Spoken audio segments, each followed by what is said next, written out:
He was the unexpected replacement for the Philippine men's football team during the Mitsubishi Electric Cup. But there was nothing second grade about his performance, making his international debut a truly remarkable one. So let's welcome to the BNC studio, Quincy Kammeraad. Quincy, welcome to the Scorecard and thank you so much for the time. No problem. So how have you been? I'm sure it's been a crazy holiday season for you. Yeah, it's been busy. Not much of a break. Enjoying about a week now before I return back to my club. Okay, let's jump right into it. Of course, unfortunate what happened to Patrick Dato. You got the call up. You had that opportunity. Of course, this is a situation that every player dreams of. Obviously, not the best of scenarios, but once your number is called, you have no choice but to step up. What was the reaction initially from you when you were going to be the goalkeeper in that match against Indonesia? Actually, on that point, not much was going on. I had to speak with George quick go to the notebook, and then it was like maybe 10 seconds, and then I had to jump in already.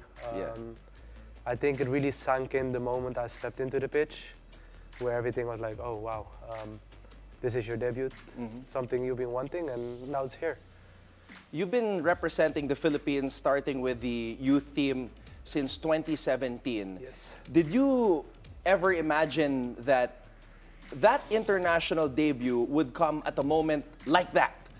Like, how do you even prepare yourself for that kind of situation? Actually, for me, I wasn't actually expected to play this tournament, for me. I thought if I train hard, be down to earth, help Pat wherever he needs, and when it's my time to show, it will be my time. It was really unexpected for me. If you think about it, 2 months, I got my first international call-up again after 2 years. Yeah.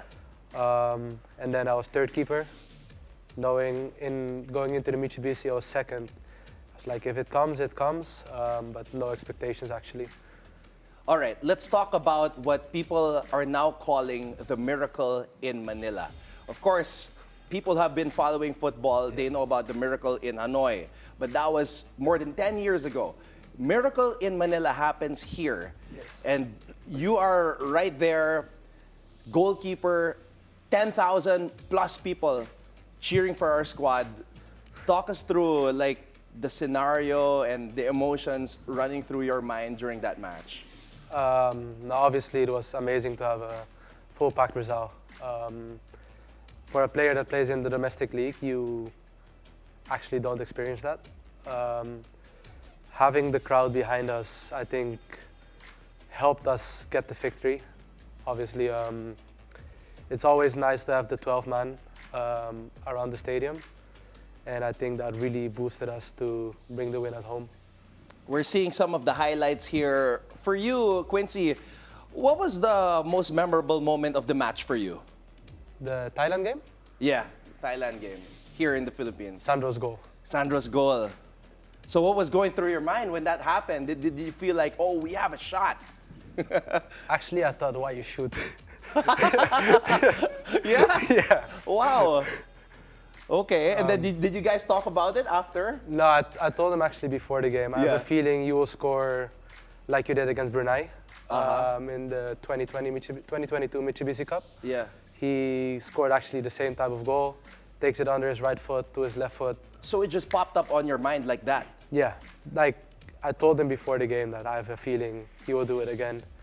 And he said if he does that, he will go crazy. Wow, and then he actually did. That's insane that you thought of that. Yeah. So is that something you shared with him after? Yeah, I told him, and then he was like, oh yeah, we actually did speak about it at lunch. Man, that's crazy. Okay, and then after the match, so before going to Thailand for the second leg, interviews, and then people were telling you, this is the first win of the Philippines against Thailand in 52 years. And you were telling me prior to this interview that you weren't aware. I wasn't aware. So now that it has sunk in, or has it sunk in, like, What do you think has the impact been of that win to the entire football squad, and I guess, the Philippines as a nation? I think the people are more aware now that what we're capable of as a nation. We do play with homegrown players like Sandro, Harvey, Uriel, even Dov that plays in UAP. And I think we Filipinos are amazing for football. We have this right body, right height. I think football belongs in the Philippines. Yeah. All right. Now, from a more than 10,000 plus crowd, you go to Thailand, second leg, more than 30,000 watching that match. Of course, we did not get the result that we want, but there was a lot of controversy, a lot of bickering back and forth, chatter on social media.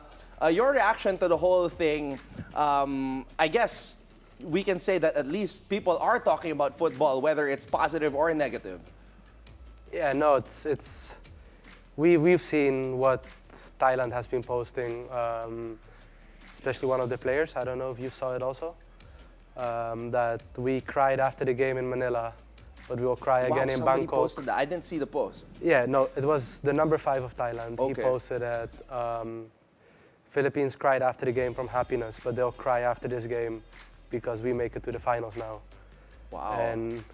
And you saw this before the second leg match? yeah, day before the game, this came out. So we had an extra fire to be like, okay, let's get it done in Bangkok and play the final in Manila.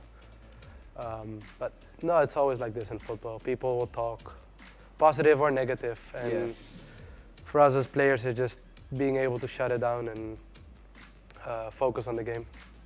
A lot of people have also been saying, though, that this might be arguably the most talented Philippine team that's ever competed internationally. Your thoughts on that kind of talk? Yeah, this group is amazing. Not just talent-wise, but also the camaraderie we have outside of the pitch. There was not one day where we were like, we have to do 2 more weeks. It was always like, we win this game, we go to the final, bring the trophy home. We were all on the same page with that, day in, day out. And I think this group is just really special. One of my most memorable national team trips I ever had. Yeah, and that's very important, that it's not just the talent, but also you guys like playing with each other and knowing what it's all about, what it means to represent the Philippines and the goal that you're trying to achieve. I remember fondly watching your post-match interview after the first leg. You said the job's not finished. And even though we lost in the second leg, in a way, the job is still not finished. There's a lot more work to be done with regards to Philippine football. So this 2025, what goals have you and the team set your sights on? On the team side, it's we have the Asian Cup qualifiers coming up in March with Maldives away. I think for us with this year, it's just trying to put us in a good position to qualify for the Asian Cup in 2027. And then on a personal wise, it's winning the league with Taguig. One Taguig, right? Yes. And then you're also going back to the Netherlands, is that right? No, I was supposed to go for Christmas, but I had to cancel it. Okay, why was that? Because of the competition? Because of the semifinals, I had to cancel it. Okay. So when are you going to come back there? I'm not sure. So it's all business here in the Philippines until then? Yes. All right. A lot of people also, I'm not sure if these questions have been asked, but what are your hobbies outside of, like, what do you focus on aside from football? I know you told me earlier that your life is pretty much centered on football. You've been playing since you were 4 years old. But what do you think your life would be like if you were doing something else aside from the sport? Actually, don't know. Really? No, I breathe football. You live, breathe, and bleed football. Yes, you can ask my girlfriend that also. She's right here. She'll say the same thing. Okay. What about your interests aside from like sports? Is there anything that you see yourself doing? I mean, 23 years old, still a lot of time to get into other stuff. Wala talaga. Football it is. Football ever since. All right. Maybe there are some young athletes watching right now. What is your advice to them as somebody who has played this sport since you were 4? What's your advice to them to reach the level that you're at? Enjoy it. Just enjoy what you're doing day in, day out. and focus on what you have to improve on, but mainly just enjoy. Okay. What is the New Year's resolution for Quincy Kammeraad? Keep doing what you're doing because you're doing it good. Man, you are a very straight to the point and simple guy. I feel like there's a lot of depth in you, but in terms of like the onset, you are who you are. Yeah. All right. Thank you very much, Quincy, and problem. all the best this coming 2025. Thank you.